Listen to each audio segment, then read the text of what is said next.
오늘 저희들에게 주신 말씀은 누가복음 9장 51절부터 62절까지 네 시선을 십자가에 고정하라. 51절부터 62절까지 같이 읽으시겠습니다. 시작. 예수께서 승천하실 기약이 차감해 예루살렘을 향하여 올라가기로 굳게 결심하시고 사자들을 자기 앞에 보내심에 그들이 가서 예수를 위하여 준비하려고 사마리아인 한 마을에 들어가더니 예수께서 예루살렘을 향하여 가시기 때문에 그들이 받아들이지 아니하는지라. 제자 야고보와 요한이 이를 보고 이르되 주여 우리가 불을 명하여 하늘로부터 내려 저들을 멸하라 하기를 원하시나이까. 예수께서 돌아보시고 꾸짖으시고 함께 다른 마을로 가시니라. 길 가실 때에 어떤 사람이 여짜오되 어디로 가시든지 나는 따르리이다. 예수께서 이르시되 여우도 굴이 있고 공중에 새도 집이 있으되 인자는 머리 둘 곳이 없다 하시고 또 다른 사람에게 나를 따르라 하시니 그가 이르되 나로 먼저 가서 내 아버지를 장사하게 허락하옵소서. 이르시되 죽은 자들로 자기의 죽은 자들을 장사하게 하고 너는 가서 하나님 나라를 전파하라 하시고 또 다른 사람이 이르되 주여 내가 주를 따르겠나이다마는 나로 먼저 내 가족을 작별하게 허락하소서. 예수께서 이르시되 손에 쟁기를 잡고 뒤를 돌아보는 자는 하나님의 나라에 합당하지 아니하니라 하시니라. 아멘. 기도하시겠습니다. 하나님 감사합니다. 저희들은 본질적으로 악한 죄성을 가지고 태어나기 때문에 끊임없이 주님의 말씀의 거울에 나를 비춰보고 주님의 세미한 음성에 귀를 기울이지 않으면은 우리는 우리도 모르게 하나님을 떠나 살고 내 마음대로 사는데 의인은 없나니 하나도 없고 모든 사람이 죄를 범하였으되 하나님의 영광에 이르지 못하는 그 자리에 설 수밖에 없는 것이 저희들의 본질적인 존재임을 잊지 말게 하여 주시옵소서. 하나님 아버지, 이 시간 또 저희들 각 사람의 심령 속에 우리 주님께서 주시는 세미한 음성이 있을 것이고 우리 주님께서 만지시는 놀라운 만짐이 있을 것이고 우리 주님이 함께 하시는 포근한 보호하심이 있을 줄로 믿습니다. 모든 사람들 다 주님의 은혜 가운데서 은혜 받고 찬양하며 기쁨으로 돌아가는 귀한 주일이 되게 하여 주시옵소서. 예수님 이름으로 기도합니다. 아멘. 지금 예수님은 이제 십자가 뒤로 가실 날이 얼마 안 남았어요. 그래서 이제 마지막 지금 박차를 가해서 제자들과 사람들에게 예수님이 지금 사역을 하시고 올라가는 길인데요. 9장 1절에 보니까 예수님이 제자들 딱 12제자만 말한 것은 아닙니다. 그 다음 라인이 한 70명쯤 돼요. 그 제자들에게 예수님이 이제 병 고치는 능력도 주시고 그리고 귀신들을 쫓아내는 권세도 주시고 그러고 둘씩 짝지어서 너희들이 각 촌으로 돌아다니면서 하나님 나라를 전파해라. 그러니까 하나님 나라를 전파하려면 전파하는데 따라오는 능력과 권세가 있는데 그것이 귀신을 쫓아내는 능력이고 질병을 낫게 하는 능력이고 이런 것이었습니다. 그래서 이제 이 사람들이 갔다가 왔어요. 그래갖고 예수님한테 예수님 선생님 세상에 이런 일은 예수님만 하시는 줄 알았더니 내가 보니까 우리가 말하니까 귀신이 쫓겨가고 우리가 손을 얹으니까 하나님 병이 낫는 이런 일이 생겼습니다. 막 기뻐서 어쩔 줄을 모르는 거예요. 그러니까 예수님이 내가 안다. 사탄이 하늘에서 떨어지는 것을 내가 봤노라. 너희가 병 고치고 귀신 낚아고 이것으로 기뻐하지 말고 너희의 이름이 하늘의 생명책에 기록된 것으로 기뻐하라. 그렇게 말씀을 하십니다. 그래서 우리가 눈앞에 보여지는 어떤 기사와 이적과 이런 것들도 하나님이 주신 것은 좋지 않은 것이 없어요. 다 귀하고 아름다운 것인데 근본적으로 우리가 감사하고 근본적으로 우리가 하나님 앞에 찬양을 돌려야 될 것은 우리 이름이 하늘의 생명책에 우리 이름이 기록되어 있다는 것. 이것은 지금 놀라운 구원의 표징이지요. 그러니까 계시록의 7교회 중에서도 어떤 교회를 향하여 너희들이 그 죄를 회개하고 돌이키면은 너의 이름을 생명책에서 흐리지 않게 하겠다 그랬어요. 저는 그 전에는 그냥 그런가 보다 그랬는데 우리 교회 목회를 하면서 초창기 때 거기를 읽을 때 이 말은 곧 네 이름을 생명책에서 흐리지 않게 하겠다는 그 말은 곧 뭐예요? 흐려질 수도 있다는 말이구나. 그게 깨달아지더라고요. 흐려질 수도 있다는 얘기네. 그러니까 흐리지 않겠다는 말이 나왔겠구나 싶어요. 그러면서 이제 이 벳세다 들판에서 많은 사람에게 이제 말씀을 전합니다. 그런데 이제 점심이 지내고 저녁 해가 기우대지기 시작하려니까 사람들이 배가 고파요. 그러니까 제자들이 예수님 이제 배고플 때도 됐는데 그만 보냅시다 그랬더니 예수님이 저 사람들 가다가 너무 배고파서 허기져서 쓰러질 것 같으니까 니네들이 갔다가 저 사람들한테 먹을 것을 주어라. 그러니까 얼마나 황당합니까? 그것이 빈 들이에요. 없어 먹을 것이. 예수님 어떻게 이 사람들이 한두 명도 아니고 우리가 무슨 재주로 이 많은 사람에게 먹을 것을 줍니까? 빨리 돌아가라고 말씀하셔요. 그랬더니 안드레가 알다시피 애기 도시락 하나 갖고 왔죠. 거기에 떡 5조각하고 오늘 저 떡이 보니까 저 산이부터 시작해서 신집사님까지 좋아하시는 꿀떡이더라고요. 꿀떡과 절편을 교인들이 다 좋아해요. 그런데 그런 떡 한 5조각이라고 생각하면 돼요. 거기에다 생선 조그만 거 2토막. 예수님, 내가 다 훑어봐도요, 사람들이 이것밖에 없어요. 이것도 애가 가지고 온 도시락인데 이것 갖고 무엇이 어떻게 혼자도 못 먹을 것인데 어떻게 도움이 되겠습니까? 그러니까 예수님이 걱정 말고 하늘을 우러서 축사하시면서 사람들을 50명씩 100명씩 원을 만들어서 다 둘러 앉아라. 그렇게 해갖고 그 사람들한테 이 제자들이 우리가 제자였다고 생각을 해보세요. 저 예수님이 뭘 하려고 우리 보고 사람들을 앉히라고 하지? 그러는데 예수님이 하늘을 우러러 축사하시고 떡을 떼주면 막 이제 갖고 가갖고 이제 나눠줬을 거 아니에요? 그 이제 막 한 예수님 원제자 12에다가 그 나머지 서클 라인에 있는 제자들까지 하면 막 심부름을 했겠죠. 와서 보면 예수님 손에서 계속 떡이 나오고 계속 떡이 나오고 그 떡에서 또 떡이 나오고 다 먹고 12광주리가 남았더라 그랬어요. 제가 이 말씀을 여러분한테 몇 차례 드렸는데 그때 내가 그걸 보면서 초창기에 우리 교회 하나님 딱 떨어지게 만들지 뭐하러 12광주리를 그걸 남아가지고 음식물 처리하려면 그것도 성가세요. 근데 그걸 남아갖고 그것도 하다 보니까 몇 개 남은 것도 아니고 12광주리를 남게 이렇게 할 필요가 무엇이 있어? 내가 여러분 성경을 읽으면서 자꾸 질문을 하셔야 돼요. 사람들은 질문하는 거 별로 안 좋아합니다. 그런데 예수님은 굉장히 우리의 질문을 즐거워하셔요. 아니 하나님 생각을 해보세요. 예수님 딱 떨어지게 이 정도의 능력을 가지신 분이라면 그거 사람들 숫자하고 딱 맞춰서 주면 되지. 그걸 뭐하러 그렇게 많이 남기셨어요? 그렇게 이제 특별히 내가 무슨 대답을 들어야 되겠다가 아니고 그냥 물어본 거예요. 그러자 내 마음속에 성령께서 주시는 마음이 자 예를 들어봐라. 네가 그 자리에 있어갖고 그 떡을 먹었어. 근데 떡이 12광조리가 남으니까 이거 한 몇 개 집어가도 됩니까? 그랬더니 그래라 그랬어. 떡을 갖고 왔어.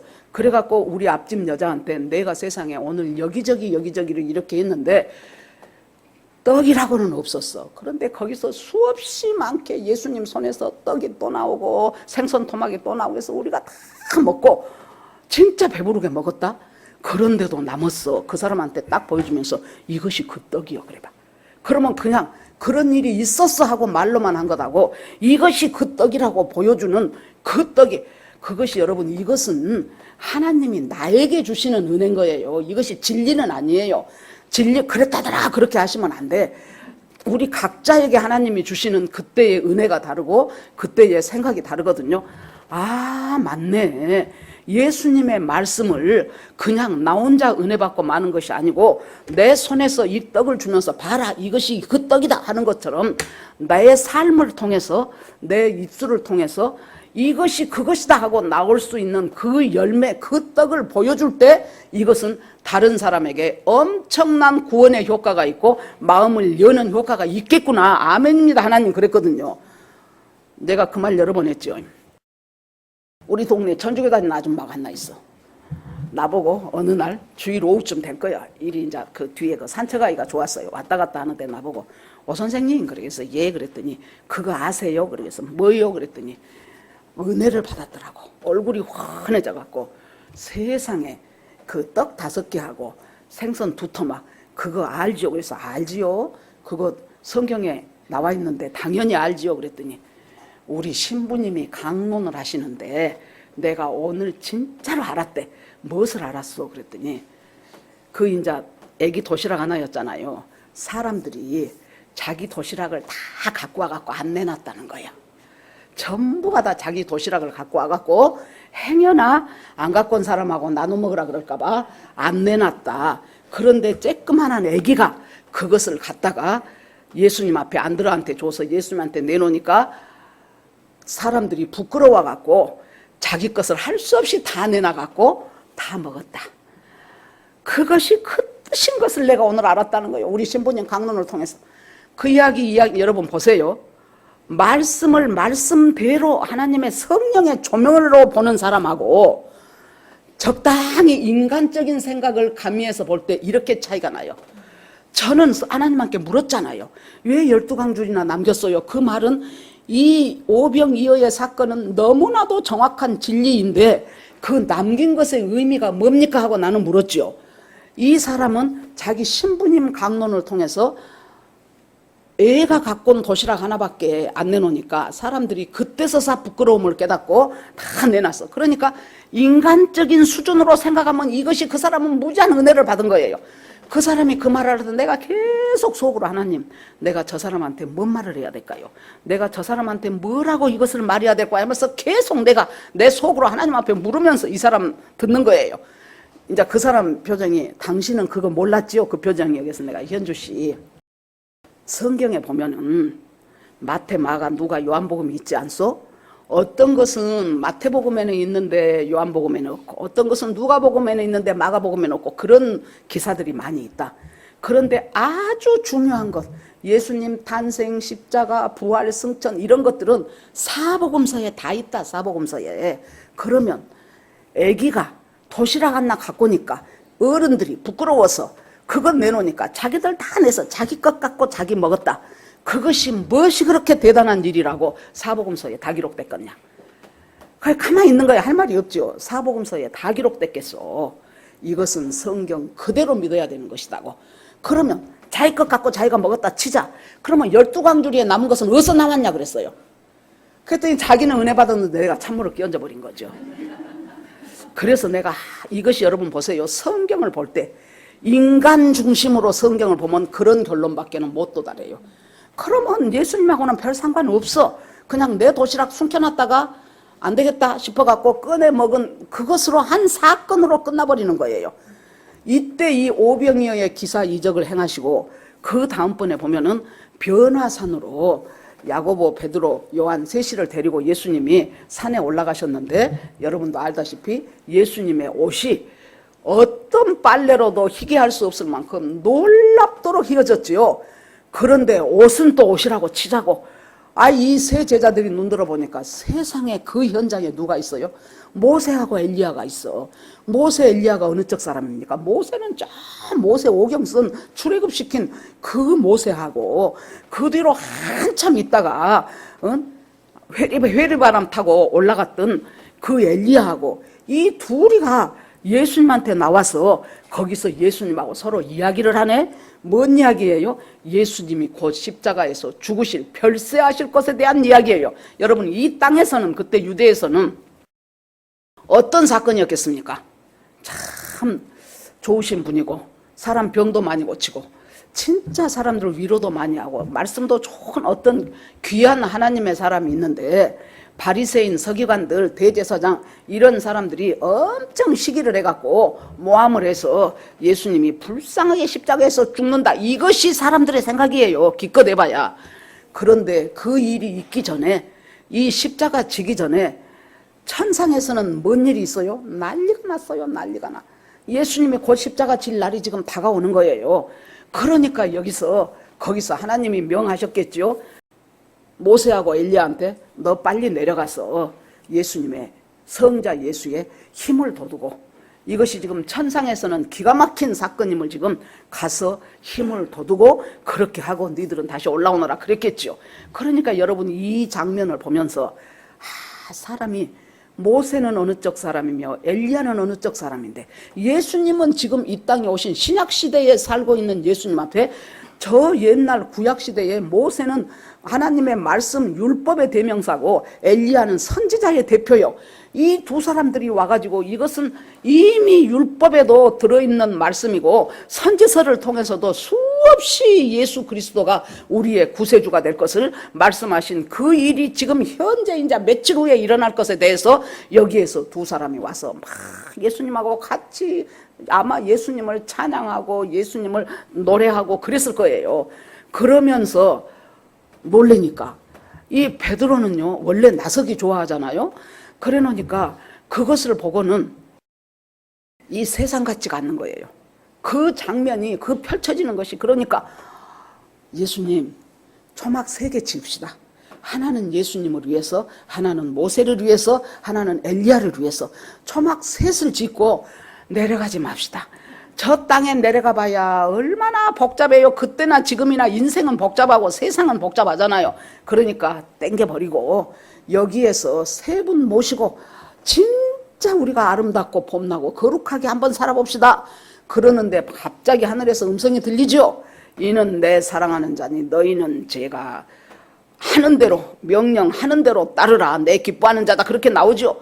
그래 놓으니까 정신을 못 차리고 있다가 눈을 들어보니까 모세하고 엘리야는 이미 간 곳 없어. 그래서 예수님과 함께 내려오지요. 이런 것들이 지금 오늘 이 사건, 이 본문 앞에 나와 있어요. 즉 예수님의 권세와 능력이 곧 앞으로 제자들에게 일어나서 그 제자들이 수없이 많은 사람의 귀신을 쫓아내고 질병을 고치고 이런 일이 앞으로 예수님 부활 승천한 후에 제자들을 통해서 일어날 것을 이미 말씀해 주셨고 오병이어의 놀라운 역사를 하나님은 거기서 체험하게 하셨고, 그리고 예수님의 십자가 돌아가신다는 것이 이것이 보통 사건이 아니고 결국 십자가에 돌아가시지 않으면 인간이 죄사함을 받을 수가 없어요. 모든 사람이 죄를 범하였음에 하나님의 영광에 이를 수 있는 길은 하나도 없어요. 오직 예수 그리스도 십자가의 보혈이 내 죄를 제시선 받아야 돼요. 여러분 어디에 교주가 정말로 가슴 아파. 열심히 교주 섬기다가 나중에 죽어보면 지옥 간다니까. 이처럼 불쌍한 사람이 없어요. 예수 그리스도 외에는. 그래 놓으니까 이제 뭐라 그래요 그 교주들이? 나를 통해서 예수님이 구원하러 보냈다. 처음에는 그렇게 뭐 문선명이도 그러고 뭣도 그러고 또 박태선이도 그러고 다 했어요. 요새 와서 신천지는 뭐예요? 바로 이만희 교주가 보혜사라는 거예요. 보혜사는 바로 성령님의 다른 이름이 보혜사잖아요. 보혜사는 파라클레이토스, 곁에서 나를 돕는 자예요. 그런데 하나님의 영이신 성령이 우리를 곁에서 돕는 변호사 역할도 하고 보호자 역할도 하시는 분이 성령님이신데, 여러분 성령이 내 마음에 들어와서 성령께서 나에게 세미한 음성으로 하신다든가 이런 것들이 신앙생활은 한마디로 주님과의 교제예요. 교제. 이만희 교주하고 교제한다고 해서 그것이 성령의 은사가 나타나겠냐고요. 제가요 아주 이제 최근의 얘기예요. 우리 언니가 자기 시동생이 지금 한 5, 6세 될 것입니다. 그런데 치매가 와가지고 양로원에 요양원에 있대요. 그래서 나도 사돈 별로 나하고 친하지도 않는 사람 그랬는가 보다 그랬어요. 그랬더니 그 뒤로 또 뭔 전화를 하면서 그 자기 시동생이 그만저만 해가지고 이제 형부가 가서 처음에는 보고 오더니 자기보다 더 나이가 어린 동생인데 치매에서 처음에 형을 못 알아보더래요. 그러니까 얼마나 그 마음이 아팠겠어요. 그래갖고 그날 밤에 잠을 잘 못 자더래요 형부가. 그래서 그러기도 했겠네 그랬어요. 한 며칠 전에 또 그 사람이 그래갖고 그 요양원을 하고 그 사람 얘기를 또 해요. 그래서 또 그런가 보다 그랬어요. 그랬는데 아마 내가 금요일인가 됐을 거예요. 여기 앉아서 개인 기도를 하는데 갑자기 하나님께서 나한테 뭘 깨닫게 하냐 그러면은 니네 형부 동생 있지 않냐. 네가 그 얘기를 지금 벌써 그 사람 치매란 소리를 2번이나 듣는데 그냥 넘어가면 안 되지. 네가 그 사람 치매를 놓고도 기도하고 그 사람의 온전한 구원을 놓고도 기도해야 하는 것이 옳지 않냐 하는 마음이 나 생각도 안 했어요. 나 그 사람 별로 안 좋아해요. 그러기 때문에 치매라 그러니까 저 치매든지 말든지 나하고 뭔 상관이야. 우리 남편이 치매라 그래야 내가 겁나지. 아무 생각도 없고 그랬어? 그래. 아이고 세상에 그랬어. 그러고는 넘어가 버린 그 사건을 하나님께서 한번 나한테 그렇게 하나님 맞네요. 어찌됐건 내가 그 사람 소식을 2번이나 들어놓고 치매든지 말든지 하고 넘어가 버린 것은 그것은 하나님이 기뻐하실 일이 아니네. 그래서 거기서 기도를 하기 시작했어. 하나님 이제 아무개 이름을 말하면서 그 사람의 치매가 점점 더 깊어지지 않도록 우리 하나님께서 불쌍히 여겨주시고, 그것보다 더 중요한 것은 열심히 언니가 복음을 전했는데 그 부인은 받아들였어요. 그런데 이 남편은 확실하게 받아들였다는 것을 내가 모르겠거든요. 이 조금이라도 정신이 남아있을 때 그 자기 형수가 전해준 그 복음, 그 사람이 뭔 말을 했냐면은 우리 언니 셋째 아들이 저 순천에서 교회 개척하고 있잖아요. 그런데 신학교를 갔다고 하니까 형용이 네가 신학교를 갔어? 그러면서 네가 목사 되면 나 예수 믿을게 그랬대요. 목사 된 지가 언제요? 그래서 하나님 그때 자기가 뱉은 그 말들이 저 사람한테 확 묶임이 돼가지고, 맞아 내 조카가 목사인데 우리 형수가 심심하면 나한테 전해주던 그 복음, 그 예수, 하나님 나 주님 믿고 저 세상 갈랍니다. 그렇게 하도록 하나님 그 사람의 마음을 다스려 주시옵소서. 생각지도 않았던 사돈 치매인 소리를 성령은 뭐예요? 내 안에 있는 성령이 건드려 주시는 거예요. 너 그 사람 기도해라. 그걸 생각하면서 하나님은 한 사람이라도 더 예수 믿고 구원받기를 원하지 지옥 가는 것을 원치 않아요. 세상이 점점 흉흉하고 악해지니까 사탄은 어떻습니까? 온 세상을 두루다니면서 삼킬 자를 찾기 위해서 온 세상을 뭘 삼켜요? 이 사람들이 지옥 백성 만들려고 생명책에 있는 이름까지도 흐려서 끄집어 내오고 싶어 하는 것이 사탄의 속성이란 말입니다. 그래서 주님께서 이제 이 변화산 사건 이후에 예수님께서 드디어 제자들에게 굳게 주님이 결심을 하십니다. 십자가를 향해서 예루살렘으로 가려고 굳게 결심을 하시고 제자들과 함께 이제 사마리아를 통해서 가야 되겠다 하고 가는 길이 지금 오늘 말씀이 이제 시작입니다. 예루살렘을 향하여 올라가기로 굳게 결심하시고 이제 제자들을 보내서 십자가 그 요리 사마리아 촌으로 지나가야 되는데 가서 예수님하고 우리 일행이 지나간다고 말 좀 해라 그랬어요. 그랬더니 사마리아 사람들이 성질 나갖고 못 가 그런 거예요. 여러분 사마리아는 다 알잖아요. 바벨론 포로로 갔을 때 유대 사람들이 거기서 포로에서 나와서 학사 겸 제사장이 에스라라고 했는데 그 에스라가 우리가 이렇게 포로로 와서 이 고생을 70년 동안 할 수밖에 없었던 이유가 무엇이냐? 우리가 하나님하고 멀어지고 우상을 숭배했기 때문이다. 왜 멀어졌냐? 하나님의 말씀을 소홀히 했다. 제가 며칠 전에 머리를 자르러 그 우리 동네에 미장원 싸게 하는 집이 있어요. 그 집으로 가가지고 얘기를 하면서 한참 이 얘기 저 얘기 하니까 나보고 자기는 이미 돌아가신 자기 아버지 어머니한테 기도를 한대. 그래서 내가 아이고 그것이 뭔 소리요? 아버지 어머니는 이미 가셔서 딴 데가 있는데 우리의 기도의 대상자는 예수님이고 하나님이시다. 주님하고 기도를 해야지 무슨 아버지 어머니 기도를 하냐고. 그랬더니 또 뭐라 그랬냐면은 아버지 어머니한테 기도하고 잠 안 올 때도 기도하고 성모님한테 기도하면 돼요. 그래서 내가 거기서 자기들은 성모님이 뭔 줄 아는데 내가 성모님이 아무것도 아니라 그러면 또 기분 나쁘지 않겠어요. 그래서 성모님은 자기들 입으로 중간 거치는, 직접 말하기 곤란할 때 거치는 중간 단계가 성모님이라고 하잖아요. 그래서 성모님은 중간 단계고 예수님 앞에 직접 기도를 하는데 뭐하러 성모님을 중간에 끼우냐.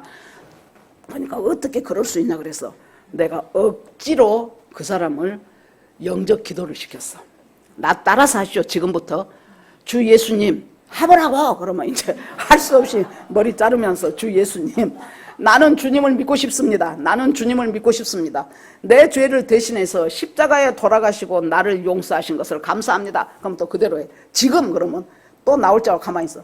아이 지금 하라고. 그러면 이제 지금 그냥 아무튼 억지로 지금 했어요. 억지로 영접을 하고 그러고는 나보고 올 때 문자로 보내주래. 이제 금방 한 것을. 오 그래 좋다고. 집에 오자마자 그것을 문자로 보내고 이제 시골 간다 그래서 잘 갔다 오시라고. 그러고 내가 이제 내 짐이 뭐예요? 저 사람 하나님 억지로 했건 반강제로 했건 예수를 영접했으면 이제는 하나님 그 사람이 정말로 그것이 가슴속, 더군다나 문자를 보내주라고 해서 좋잖아요. 뭔가 호기심이 생겨서 다시 읽어보고 내가 이렇게 예수를 영접하는구나. 그러면서 내가 나오면서 성경을 읽으시오. 천주교도 공동번역 보잖아요. 성경을 읽으시오 그랬더니 여러분 놀라지 마십시오. 성당을 다닌 지 수십 년이 됐는데 단 한 번도 성경을 읽은 적이 없대요. 그러니 그 믿음이 뭐가 되겠습니까? 완전히 형식적인 믿음이죠. 뜨락만 받고 다니는 믿음이죠. 여러분 말씀으로 은혜로 기도 가운데서 하나님을 알아가도록 인도하신 하나님의 은혜가 정말로 우리는 감사한 거예요. 그래서 예수님이 굳게 결심하니까 아니 이 사마리아에 사는 사람들이 그때부터 이제 틀어지기 시작했잖아요. 사마리아 사람들은 이제 혼혈족으로 만들어버렸거든요. 그래가지고 이 사람들은 그리심산에서 예배를 드려야 옳다 그래. 요한복음 4장에 예수님이 말하니까 사마리아 여인이 아니 우리는 그리심산에서 예배를 드려야 가는데 왜 당신은 예루살렘에서 드려야 한다고 하는데 뭐 이제 이런 소리 하지요. 그래 놓으니까 그리심산에서 예배를 드려야 한다고 하는데 예수님 어디를 가려는데요? 그러니까 예루살렘 간다고 하네. 그러니까 더 안 돼. 당신들은 예루살렘에서 예배드리러 가지 성전 있다고 우리는 여기에요. 그러고 못 가게 해서 그러니까 성질 급한 요한하고 야고보가 있다가 예수님 확 하늘에서 불이 떨어지라고 명해갖고 저 마을 다 태워버릴까요? 다 멸해버릴까요? 그러니까 예수님이 꾸짖으시고 뭐라고 꾸짖으셨겠습니까? 나는 사람 멸망시키러 온 것이 아니고 한 사람이라도 구원시키러 내가 왔는데 저 사람들이 우리하고 반대된다고. 그러니까 예수를 믿는다는 것은 뭐예요? 거역하거나 거부하는 것을 당연하게 알고 받아들여야 돼요. 저거 저렇게 내가 말해도 안 믿는 거 너 지옥 가든지 말든지 마음대로 해라. 그것은 우리가 옳지 않는 우리 생각입니다.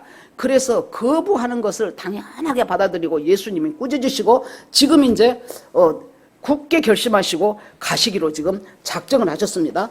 그래서 길 가실 때에 지금 예수님은 십자가를 향해서 지금 가고 있어요. 예루살렘으로. 어떤 사람이 여짜오되 어디로 가시든지 나는 따르리라. 이것이 마태복음에도 이 기사가 나와 있는데 마태복음에는 이 사람을 서기관이라고 나옵니다. 한 서기관이 예수님을 따라오면서 예수님 어디로 가든지 나는 예수님 따라갈게요. 지금 그렇게 한 거예요.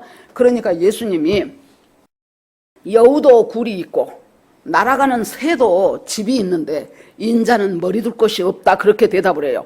아니 서기관은요 여러분 그 에스라 시대부터 시작해가지고 말씀이 없다 보니까 이 백성이 이렇게 하나님을 멀리하고 우상 숭배해갖고 우리가 바벨론 포로까지 갔다면 이제 말씀 공부를 제대로 해야 되겠다 해갖고 생긴 것이 서기관 제도라고요. 이 사람들은 밥 먹고 나면은 말씀을 필사를 해요.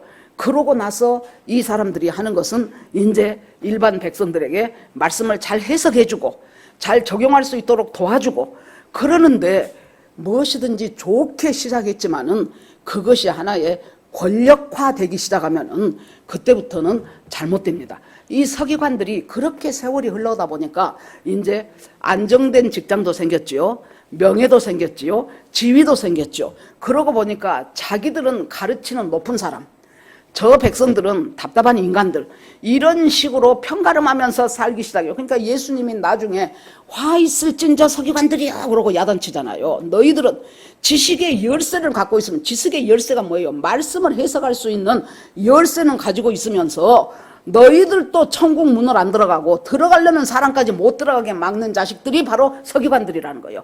화 있을진저 서기관들이요 그러잖아요.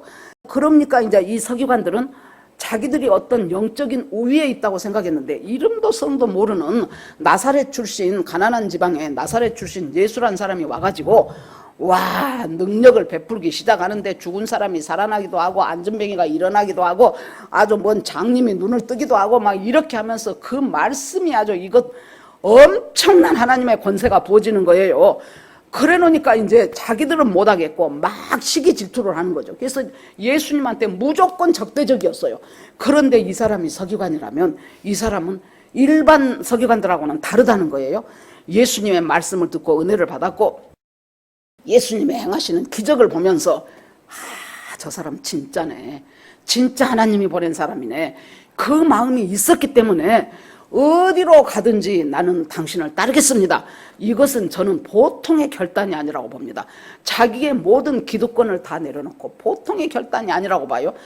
예수님이 그러면은 아이고 고맙다, 네가 서기관식이나 돼가지고 그래도 지금까지 네가 믿던 잘못된 종교를 버리고 나를 따르겠다고 하니 좋다, 이제부터 네가 내 제자다, 그래야 맞잖아요. 그런데 예수님이 뜬금없이 아이고 여우도 굴이 있고 공중에 새도 집이 있는데 인자는 머리 둘 것이 없다.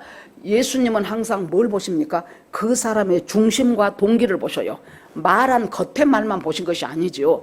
예수님이 하는 말이 너는 그동안 서기관으로 인정도 받았고 그리고 지위도 있고 명예도 있다. 안정된 삶도 있다. 그런데 봐라, 여우가 집이 있고 공중에 새가 집이 있다, 둥지가 있다는 것은 한마디로 말해서 굴과 집은 뭡니까? 바깥에서 막 정신없이 살다가 들어와서 그곳에서 안식을 느끼고 쉼을 느끼고 재충전 받을 수 있는 곳이 집이잖아요. 집이 좋냐 나쁘자가 아니라 사람들 어디 막 정신없이 왔다가 집 문 열면 아이고 집에 오니 좋다 그러잖아요. 그런 것처럼, 그런데 나는 너에게 네가 가지고 있는 안전과 너한테 주어진 지위와 명예와 권세와 이런 것들을 나는 너에게 제공해 줄 아무런 그것에 대한 보장을 나는 너에게 해줄 수가 없다. 그러니까 이 서기관은 지금 뭐예요? 예수님을 따르겠습니다 하고 은혜 받았어요. 예수님 따르겠습니다 하는데 자기가 누리고 있는 것은 결코 손해보고 싶지 않아. 이거 다 갖고 이거 다 가지고 그리고 나는 예수님을 따르겠습니다. 제가 어저께 이 세 부류의 사람들을 묵상을 하면서 이 세계가 다 나로구나 싶더라고. 뭐 내가 별스런 사람은 아니지만은 내 나름대로 누리고 있는 것이 있을 거 아닙니까? 그 누리는 거 다 내가 누리면서 경제적인 것도 다 누리고 뭣도 누리고 다 누리면서 그리고 예수님은 따라가겠습니다. 그러니까 그런 경우에는 예수 믿는 것이 무엇이 돼요? 하나의 액세서리가 되는 거예요. 그래가지고 액세서리는 하나 붙여놓으면 예쁜 목걸이를 했다, 붙여놓으면 조금 반짝일 수는 있어. 그런데 그것이 있어도 무방 없어도 무방하는 것이 우리의 신앙이 있어도 무방 없어도 무방 해갖고는 그 사람은 하나님 나라에 합당한 사람이 못 돼요. 잘못했다가는 언젠가 그 사람은 쉽게 돌아서 버릴 수 있는 사람이 이 첫 번째 사람입니다. 이 말씀 보면서 마태복음 13장에 보면은 씨 뿌리는 비유가 나오잖아요. 그 씨 뿌리는 비유에서 두 번째 돌밭에 뿌려진 씨앗은 말씀을 받을 때 기쁨으로 받아. 그런데 뿌리가 깊지 못해서 그것이 햇빛이 나면은 그것이 다 말라버린다는 거예요. 이런 사람이 이 서기관 같은 사람이구나. 들을 때는 은혜 받아. 감사해. 맞아. 아멘이요. 참 말씀 잘 전해주네. 그랬다가 자기 현실로 딱 돌아가게 되면은 내가 언제 그랬냐 하고는 뭐예요? 지금 나를 안전하게 해줄 수 있는 그 요소들이 있어. 어떤 사람은 돈도 있고 지위도 있고 명예도 있고 집도 있고 자식도 있고 그것들이 절대로 손해봐서는 안 돼. 내가 예수를 믿는데 그것들이 손해보고 그것들이 뭔가 마이너스가 되면 절대 안 돼. 그것들 다 지켜가면서 예수는 거기다가 플러스해서 나에게 하나의 액세서리 같은 역할을 해주는 것이 이 사람들의 신앙관이었어요. 그러니까 예수님은 나 그거 보장 못 해줘.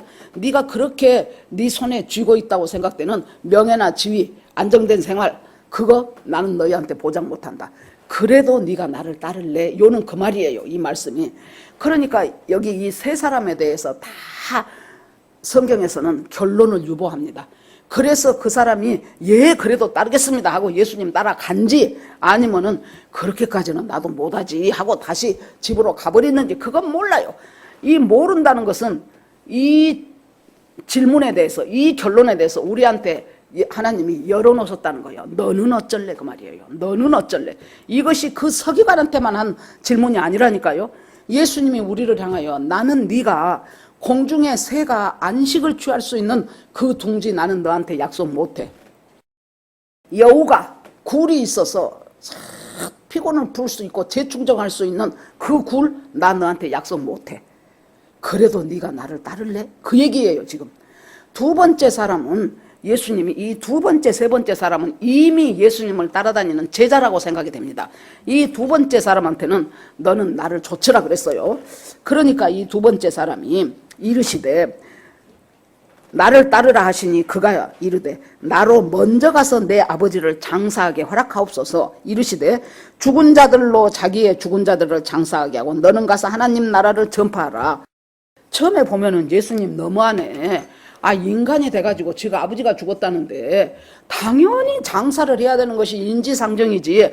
그거 하지 말고 예수님 따르라고 해. 예수님이 이렇게 인륜과 천륜을 무시합니까? 굉장히 가족을 소중하게 여기시고 은혜 베푸시는 분이 예수님이잖아요. 이 말은 우리가 가만히 보면 어떤 뜻이냐 그러면 이 사람이 자기 입으로 말하지 않는 동기와 중심까지도 예수님은 꿰뚫고 계신다 그랬죠. 그러니까 이 사람은 아버지가 지금 당장 안 죽었어요. 당장 안 죽었는데 아버지가 연세도 많고 병도 걸리고 지금 얼마 못 사실 것 같아 자기 생각에. 그러니까 예수님 내가 우리 아버지한테 가서 아버지 돌아가실 때까지 잘 아버지 섬기고 모시고 살다가 아버지 돌아가시면 장례 마치고 그러고 와서 예수님 따르겠습니다 그 말이에요. 이 사람은 이미 지금 뭐예요? 예수님의 제자란 말이에요. 그러니까 우리가 여기서 예수님은 이미 제자고 따르고 있는 사람한테 네가 나를 따르라, 네가 나를 좇으라 하시는 말씀은 네 신앙 단계는 딱 요만큼이요. 우리가 신앙생활을 할 때 어떤 선에서 만족하면 안 돼요. 제가 우리 동네 아줌마들 막 불러갖고 성경 공부시키고 교회에다 보내주고 나는 그것으로 만족했어요. 이것이 교회와 믿지 않는 사람과의 틈새 시장을 나는 지금 공략하고 있구나. 그래서 안 믿는 사람 살살살살 불러서 우리 집 데리고 와서 먹을 것 먹여가면서 성경 공부시키고 그 사람 교회에다 인도해주고 이것이 정말로 이 일이 내가 할 일이다. 그렇게 믿어 의심치 않았다고요. 그런데 하나님은 너 거기서 만족하지 말아요. 어느 날 묘하게 살살살살 하나님이 나를 인도를 하시더니 드디어 이 교회 목회까지 하도록 하나님이 인도를 하셨단 말이에요. 그러니까 나는 이곳이 좋사오니 하고 여기에 딱 있으면 이 제자는 지금 그 선이에요. 그 선. 그러니까 예수님이 너는 인간 도리 다 지금 가서 네가 아버지한테 자식된 도리 다 하고 나중에 아버지 돌아가시면은 장사까지 지내고 그리고 나한테 오겠다고 하지. 예수님께서 말씀하시기를 이 세상에 가장 귀한 것은 한 사람의 영혼이 구원받는 거예요. 그 사람 속에서 하나님 나라가 이루어지는 것이에요. 지금 네가 가가지고 언제 죽을지도 몰라. 여러분 우리 시누이가 지금 91살인데 우리 남편한테 내가 그랬어요. 아이고 그 형님은 젊었을 때부터 맨날 여가 아파 저거 아파 내가 언제 죽을지 몰라 하고 그냥 막 제주도를 막 10몇 번을 가고 죽기 전에 간다고 그러더니 아직도 안 죽었어. 아직도. 그래서 내가 그 얘기를 하면서 세상에 고르랑 80이라더니 80을 넘어서 90하고도 90 안 나가 되었는데 죽을 생각을 안 하네. 내가 그러면서 그랬거든요. 여러분 언제 죽을지 모르는 거예요. 이 노인들은 어쩔 때는 달칵하고 돌아가시는 수도 있고 어쩔 때는 10년 20년 계속 비대는 수가 있어요. 그런데 자기 아버지가 지금 연세도 들고 지금 제가 이제 80이 가까이 된다고 선하 전도사님은 만으로 하라고 만으로는 목사님 75세요 막 그러거든요. 만으로 하자고. 그런데 우리 윤리가 자기 직장에다 휴직을 내면서 우리 어머니가 80이 다 돼가는데 언제 돌아가실지 모르겠으니까 내가 우리 어머니 잘 가서 모시고 있다가 돌아가시면 장례 지내고 올 때까지 그때까지 휴직입니다. 여러분 사표 내 그럴 거 아닙니까? 그것과 마찬가지로 여러분 이것이 지금 예수님이 네 마음속 중심에는 안 따르고 싶어. 여기까지만 가고 싶어. 여기서 더 이상 전전하고 싶지가 않아. 평신도로 동네 사람들 불러다가 성경 구급시키는 그 정도로 나는 만족하고 싶어. 그런데 거기서 더 전진하고 싶지 않아요. 주님이 동기를 보시잖아요. 그러니까 나중에 하나님이 몰고 몰아가지고 목회를 하는 것이 하나님 뜻이라는 것은 내가 이제 확실히 정했어요. 그러니까 그 다음에는 내가 이제 하나님 앞에 또 이제 하나님 앞에 타협을 하는 거예요. 하나님 그것이 하나님의 뜻이라는 것은 내가 이제 확실히 알았습니다. 그런데요, 나하고 같이 개척하겠다고 하는 사람이 10가정이 되면 내가 하겠습니다. 10가정은 한 가정에 4인으로 잡으면 40명이잖아요. 그때부터 40명 데리고 시작하면 할만하잖아요. 그래서 10가정이라면 하겠습니다 하고 이제 거기에 내 변명거리를 뭘 둔 거예요? 10가정이 안 되니까 나는 못합니다. 이제 그거 둔 거예요. 이 사람도 뭐예요? 우리 아버지가 안 돌아가시니까 나는 할 수 없이 주님을 못 따릅니다. 그거 하나 딱 지금 쥐고 있는 거예요. 그러니까 예수님이 그 동기를 보시고 뭐라고 말씀합니까? 그 동기를 보시고 죽은 자들로 죽은 자들을 장사하게 하고 너는 나를 따르라. 저한테는 뭐라고 말씀하셨어요?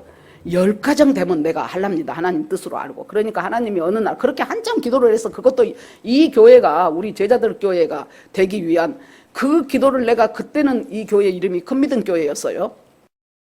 여기 그 날마다 그 사람들 와서 기도하니까 이제 언니가 너도 기도해라. 그래서 알았다고. 날마다 와서 지금 저기 소진잠에 앉은 그쯤 앉아갖고 내가 열심히 기도를 한 거예요. 그런데 어느 날 하나님이 얼마나 내 꼬라지가 웃겼겠어요. 9가정이면 안 할래? 하는 마음을 주시더라고.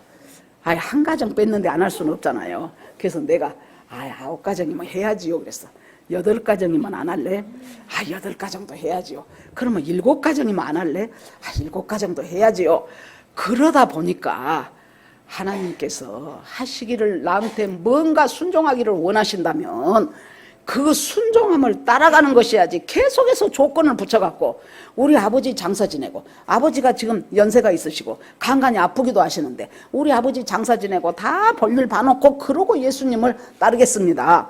그것이 과연 하나님께 하나님 나라에 합당하지 않다는 거예요. 그러면 죽은 자들로 죽은 자를 장사하게 해라. 그 말은 뭔 말이에요? 그 사람이 계속 있다가 아버지가 죽어. 아버지가 죽으면은 영적으로 아무 하나님하고 상관없는 사람들도 그 일은 해. 네가 장사 지내고 어이야 하고 안 가더라도 그 사람들이 그 장례는 잘 지내. 요새 같으면 장례식장 가갖고 돈만 주면은 다 알아서 다 하고 화장터까지 다 간단 말이에요. 그런데 너는 그 시간이 언제일지도 모르는 그 시간 동안에 시간 버려, 재물 버려, 믿음 버려 그렇게 하고 있지 말고 지금이라도 거기에서 한 단계 일어서서 너는 나를 따라가는 일을 해야 되지 않겠냐. 사람의 생명을 구원하는 것보다 더 급한 일이 어디가 있고 더 중요한 일이 어디가 있느냐 하고 이제 둘째한테 한 거예요. 그러니까 이제 세 번째 사람이 또 예수님한테 합니다. 다른 사람이 이르되 주여 내가 주를 따르겠나이다마는 나로 먼저 내 가족을 작별하게 하소서. 내가 주를 따르겠습니다. 내가 안 따른단 말은 아닙니다. 내가 주님을 따라갑니다. 그런데 가서 가족들하고 작별하게 허락하소서 그랬어요. 그래 그럼 얼른 인사하고 오라 그러면 되잖아요. 이 작별이 우리같이 저 가보겠습니다 안녕히 계십시오 아니에요. 이 사람들은 한 달이고 두 달이고 작별을 해요. 이 사람들은 온 친척 다 모여갖고 오늘은 누 집에서 떡에 갖고 오고 오늘은 저 집에서 이제 돼지 잡고 그 다음에는 우리가 전부 다 이제 버스 한 대 대절해 갖고 이제 고향에 가서 또 이제 거기서 또 사람들하고 놀아야 돼. 그렇게 하려면 한 달 두 달 계속 걸려. 그걸 하겠다는 거예요. 가족들하고 작별을 하고 오겠습니다. 이 사람 속에도 이 길이 좋다고 인정은 하는데도 뭔가 자기 속에서 자꾸 자기만을 끌어내는 미련이 있는 거예요. 그래도 나는 세상이 좋아. 그래도 나는 이렇게 살아야 돼. 그래도 가족. 근데 겉으로 드러나는 자기들의 변명을 보세요. 너무 합한 변명이잖아요. 아이고 우리 아버지 장사 지내고 갈게요. 가족들하고 잘 지내고 인사하고 올게요. 이것이 단순히 우리가 생각하는 인사가 아니라니까요. 여러분 보세요. 아브라함을 보세요. 아브라함이 100살에 이삭을 낳잖아요. 그런데 창세기 22장에 보면 하나님이 한참이다 거기다가 이스마엘은 또 내보내라 그래서 어찌됐건 사라로서는 딴 여자를 통해서 나온 저하고 상관없는 여인 건지 모르지만은 아브라함으로서는 이스마엘이 자기 큰아들이잖아요. 아무리 하가를 통해서 낳았어도. 그런데 아니다 하나님이 내보내라. 걔는 약속의 자녀가 아니고 걔는 육체의 자녀다. 그래가지고 걔는 또 내보냈잖아요. 그래서 이제 이삭 나갔고 이 이삭이 지금 하나님 앞에서 얼마나 부모 앞에서 고물고물 잘 크고 있습니까? 그런데 한 16, 17세 됐는데 하나님이 어느 날 부르더니 얘를 갖다가 저 모리아산에 가서 이 아들을 번제로 드리라 그러네. 거기에 중요한 말이 뭐 있습니까? 사라와 의논하지 않고 아들하고 장작 지어갖고 모리아산 갔다 그랬어요. 사라하고 의논을 했다면 어떻게 됐겠습니까? 사라가 이 영감탱이가 인자는 드디어 돌았구나 그러면서 나 죽이고 뭐 가거라 그러지 않았겠습니까? 욥도 보세요. 욥이 그렇게 전부 자식 다 죽고 막 자기는 막 이 피부병 걸려갖고 옆에 있는 기와 조각을 갖고 얼마나 이 피부병이 심하게 들었으면 세상에 깨진 기와 조각으로 자기 몸을 긁으니 거기에서 얼마나 피고름은 흐르고 얼마나 힘들었겠습니까? 그러니까 그 꼴을 보고 자기 마누라가 있다가 옆에서 뭐라 그럽니까? 이 모양 요 꼴이 됐는데도 당신은 하나님의 온전하심이 옳다고 하냐? 하나님을 욕하고 죽어라 그래요. 그러면 여러분 하나님을 욕하고 죽었다 칩시다. 뭐가 달라집니까? 당신의 말이 정말로 어리석은 여자의 말과 같도다. 하나님께서 모든 것을 주셨사오니 가져가시는 분도 하나님인 것을 합당하게 여겨야 된다고 욥이 말하지 않습니까? 여기에서 이 사람들하고 오늘은 이 집 가서 돼지 잡아먹고 내일은 저기 가서 강원도 강릉 가서 회 먹고 모레는 전라도 장흥에 가서 거기 홍어하고 사만 먹고 그러지 말라는 거예요. 그러지 말고. 그러면서 주님이 뭐라고 말해요? 논밭을 갈 때 쟁기질을 하는데 쟁기질을 하면서 자꾸 뒤돌아보는 사람이 있다는 거예요. 왜 뒤돌아봅니까? 이것이 반드시 갈린가 안 갈린가 궁금하거든요. 여러분 시골에 안 산 사람은 모르죠. 딱 쟁기질을 해요. 이춘희 권사님 쟁기질 한 거 봤어요? 안 봤어요? 보기는 했어요. 예, 쟁기질을 하면 이제 저기까지 소를 갖고 이제 쟁기를 갈아. 그러면 이제 그것이 골이 파지잖아요. 골이 파지면 그 파진 데다가 씨앗도 뿌리고 해야 돼요. 그런데 이 쟁기질을 한 사람이 자꾸 뒤를 돌아봐. 왜 돌아봅니까? 이 쟁기가 반드시 됐는가를 돌아보는 거예요. 이 골이 돌아보는 사이에 손은 저리 가버려. 머뭇머뭇하는 사이에 손은 또 저쪽으로 가요. 그러니까 이 쟁기가 삐뚤빠뚤해갖고 쟁기질의 효과를 전혀 못 누려요. 예수님이 가족들하고 오늘은 횟집에 가고 내일은 고깃집에 가고 모레는 수영하러 가고 이렇게 아주 온갖 찐을 빼도록 두세 달을 놀다가 예수님을 따르겠다고 한다면 너는 꼭 뭐가 같냐? 쟁기질을 할 때 쟁기를 잡고 아니 목적지를 표대를 향하여 쟁기질을 해야 밭에 씨도 뿌리고 뭣도 하고 할 거 아닙니까? 그런데 갔다가 너는 자꾸만 뒤를 돌아버리고 머뭇거게 하니까 쟁기질이 대대로 될 리가 없지 않냐? 이런 사람은 하나님 나라에 합당하지 않느니라. 오늘 예수님이 하나님 나라에 합당하지 않는 사람의 예를 지금 세 부류를 드셨습니다. 첫 번째는 개념적이고 관념적으로는 예수님이 좋아. 그런데 나는 한 개도 손해보고 싶지 않아. 내가 누리고 있는 모든 것 다 가지고 거기다가 브로치처럼 목걸이처럼 예수라는 신앙 하나 딱 얹고 싶어. 그것이 첫 번째 사람의 문제예요. 혹시나 이걸 보니까 이 세 개가 다 나더라고. 어저께 가만히 보니까 아이고 이 세 개가 다 나로구나. 그래서 나는 결코 내가 누리고 있는 어떤 안정한 가정이라든가 내가 갖고 있는 어떤 뭐 재물의 무엇이라든가 이런 모든 것들 하나도 마이너스 나면 안 돼. 마이너스가 되고 잘못된 것 같고 뭔가 손해본 것 같으면은 이제 그때부터 이제 하나님 원망이 나오는 거예요. 내가 얼마나 그동안 있는 힘을 다해서 하나님 잘 섬기고 교회에서 봉사 잘하고 있는데 하나님 어찌 이런 일을 하나님께서 나에게 허락하십니까 하면서 하나님하고 난리를 치고 이제 거기다가 하나님은 안 보이니까 또 목사님 탓한 사람도 많아요. 목사님이 좀 알아서 좀 잘해주지 목사님은 뭐 하고 계십니까? 또 이런 사람도 있어요. 아무튼 이런 사람들이 뭐예요? 여우도 굴이 있고 날아가는 새도 집이 있건만 인자는 머리 둘 곳이 없느니라. 그것 하나 예수님은 보장해 주려고 네가 인생 80년 90년 100년 살아가는 그 인생 너 안락하게 살고 여유 있게 살고 폼나게 살고 그것 보장해 주려고 나는 이 세상에 온 것이 아니란다. 다시 한번 짐작해 보십시오. 여러분 지금 내가 살아가는 신앙생활 수준이 그 수준에 있는가? 지금 내가 가지고 있는 것 세상적으로 누리고 있고 쥐고 있는 것 그것 더 주고 싶고 더 가지고 싶지 그건 내려놓고 그것이 아니라고 해도 나는 주님 따르겠습니다는 그 마음이 나한테 있는가? 내가 힘들고 어렵지만은 반드시 올라가야 될 그 예루살렘을 향하여 올라가시기로 굳게 결심하셨다 그랬죠? 내가 굳게 결심하고 올라가야 될 곳은 어디며 굳게 결심하고 만나야 될 사람은 누군가 그걸 한번 생각을 해보셔야 돼요. 그러면서 생각하니까 내가 이제 우리 고향에 있는 권사님들 생각이 나더라고. 전화를 했어. 한 권사님은 안 받으셔. 또 두 번째 권사님한테 전화를 했어요. 그랬더니 참 둘 다 힘든 인생을 살았어. 정말 그들은 빨리 천국 가고 싶을 거예요. 첫 번째 했던 그 권사님은 남편이 옛날 김대중 때 김대중 선생님하고 쫓아다니던 사람이어갖고 지금은 국정원이죠. 옛날에 안기부인가 잡아갖고 어떻게 고문을 해버렸던지 사람이 살짝 머리가 이상해져 버린 사람이에요.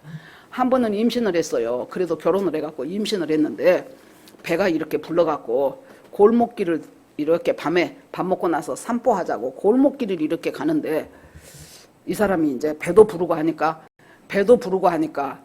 넘어졌어. 거기 이제 돌이 있었던가 봐요. 돌에다가 이제 무릎을 다쳤어. 피가 났어.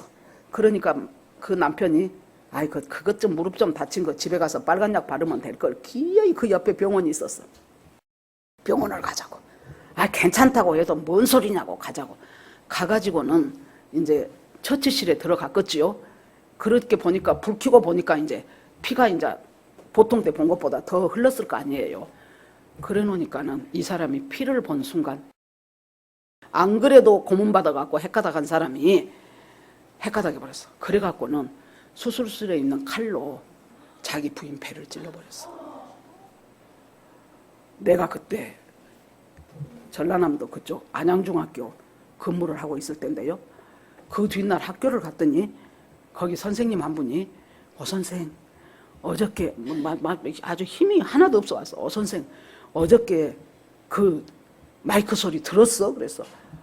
아니요, 난 못 들었는데요. 그랬더니 자기 집에 소방서에서 이제 그러면 읍내에 다 들려요. 소방서에서 막 마이크 소리가 나는데 O형 피를 가지신 분들은 빨리 십자원으로 오시기 바랍니다.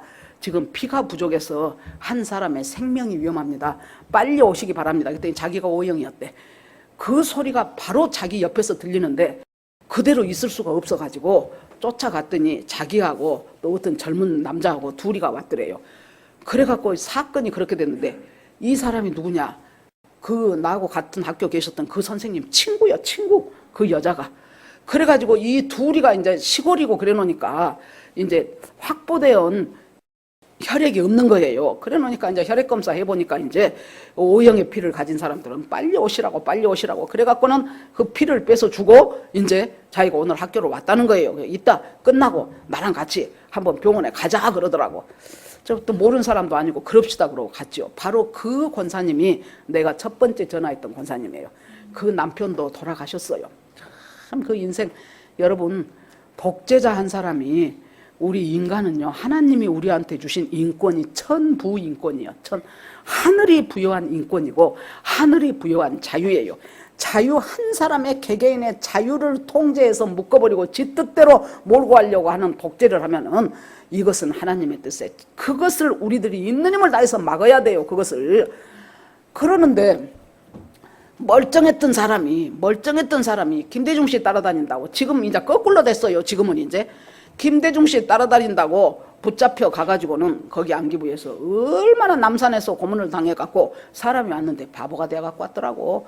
그래갖고는 이제 이것이 이제 이렇게 이제 발동을 할 때쯤 되면은 자기 친척 중에서 어디 병원 한 사람이 안에서 그 사람이 데려가고 일주일 동안을 이제 잠을 재워버려.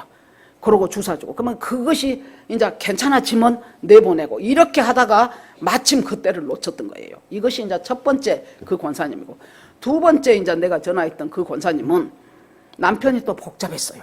그래서 첫에는 잡혀갖고 첫에는 갔다가 지그 집 앞에 있는 저수지로 벌벌벌벌 뛰어 들어가갖고 얘가 죽어버린 거예요. 둘째는 또 잘못해갖고 화약을 잘못 터뜨리다가 또 눈이 한 짝이 어떻게 돼버렸어. 눈 한 짝밖에 없어. 그런데다가 남편은 너무너무 힘들고 괴롭게 해가지고 정신적으로 경제적으로 가난하지요. 정신적으로 괴롭지요. 자식들 하나는 큰아들 하나는 그렇게 죽었지요. 작은 아들은 눈 하나 빠졌지요. 우리 같으면 못 살아.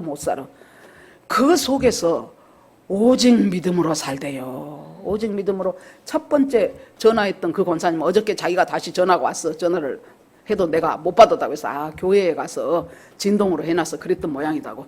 좀 어떠시냐고, 요새 좀 살기가 괜찮으시냐고 그랬더니는 이제 나이가 81살인데 이제는 자기가 그전에는 새벽 기도를 한 번을 안 빠지고 새벽 기도를 교회 교자도 모르던 사람이었어요.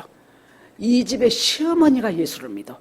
그래서 이 남자 구원의 값이 여러분 큽니다. 힘들면 힘들수록 그 사람 구원이 귀한 거예요.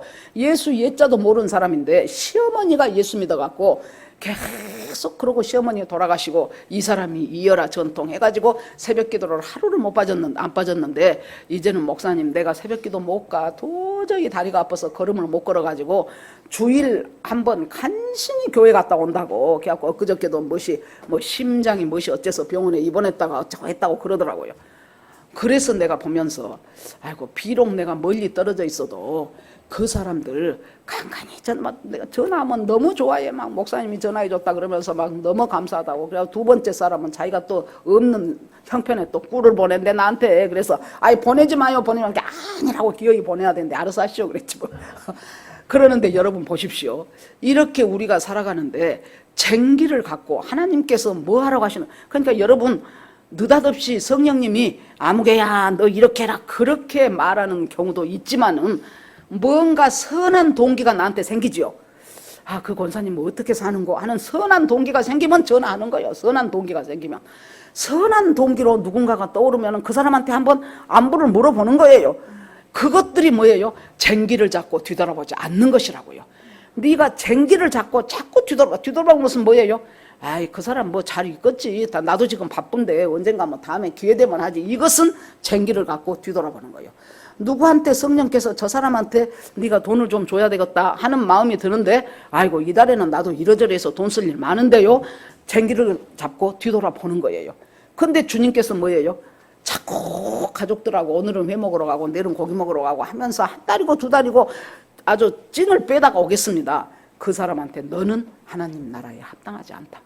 이 세 부류한테 대해서 결론적으로 이 사람들이 그래갖고 다 집으로 가버렸는지 아니면 맞습니다 하고 그냥 나는 쟁기 두고 뒤돌아보는 사람 되지 않겠습니다 하고 쫓아갔는지 그건 답이 없어요. 우리가 그건 답이 없어. 뭐예요? 우리들한테 하는 질문이요. 우리들한테 너는 쟁기 잡고 쟁기를 잡았다는 것은 이미 제자예요. 예수님이 쟁기 줬어요. 목이 있단 말이에요. 우리가 예수님 뜻대로 살아갈 수 있는 모기가 있고 군사란 말이에요. 그런데 시편에 보면은 에브라임 사람들은 병기도 있고 활도 있었는데 전쟁의 날에 물러갔다 그랬어. 이미 하나님이 우리한테 말씀의 능력도 주시고 기도의 힘도 주시고 병기가 있고 활이 있어. 그런데 막상 전쟁해야 될 때는 나는 뒤로 물러가 버린다는 거예요. 아이고 나는 그렇게 못해요. 남편이 안 믿어서 못해요. 아이고 나는 똑똑한 사람이 못 돼서 나는 그거 못해요. 그러고 어쩌든지 뒤로 물러가고 어쩌든지 나는 못한다고 하고. 여러분 미안하지만은 그런 분들은 하나님 나라에 합당한 분이 아니에요. 굉장히 예수님의 마음을 아프게 하고 서운하게 하는 분이에요. 비록 부족할지라도 하나님이 원하신다면 내가 하다가 넘어질지라도 내가 한번 해볼게요. 이래야 된다니까요. 그래서 여기서 우리 주님은 이 세 부류의 사람들에 대한 이야기를 하고 그것이 마칩니다. 여러분 혹시 우리가 주님이 나한테 주신 무기를 들고 쟁기를 들고 있으면서도 자꾸 이 핑계 저 핑계 대면서 뒤를 돌아보면서 방향 감각도 잊어버리고 있어야 될 것도 멈춰버리는 그런 신앙생활을 하면서도 나는 예수님 믿고 천국 간다라고 쓸데없는 확신 가지고 계신 분들은 지나간 것은 다 던져버리고 오늘 이 시간부터라도 주님 내가 개념적으로만 믿는 서기관 되지 않게 하소서. 내가 아버지 장사 핑계대고 계속해서 미루고 유보하고 싶고 보류하고 싶은 신앙생활을 하는 것은 아닙니까? 주님 지금부터라도 내가 회개하겠습니다. 지금부터라도 내가 하나님 뒤따라가겠습니다. 하나님이 나에게 많은 병기를 주셨는데 많은 무기도 주시고 군사도 주시고 병기도 주셨는데 막상 전쟁이 일어날 때가 되면 나는 그 전쟁에서 항상 뒤로 물러나 버리는 사람은 아닙니까? 하나님 아버지 저를 주님 앞에서 면밀하게 관찰하게 하시고 그것들을 하나님 깨닫게 하셔서 여러분 우리가요 인간이 어쩌면 나에 대해서는 굉장히 변명해 주고 싶어요. 자기 자신이 하는 일은 나로서는 그럴 수밖에 없었어. 어쩔 수 없지. 저도 내 입장 대봐. 그것이 안 되는가. 그렇게 우리가 얼마나 많이 하면서 나를 변명하고 합리화하면서 우리가 인생을 살아갑니까?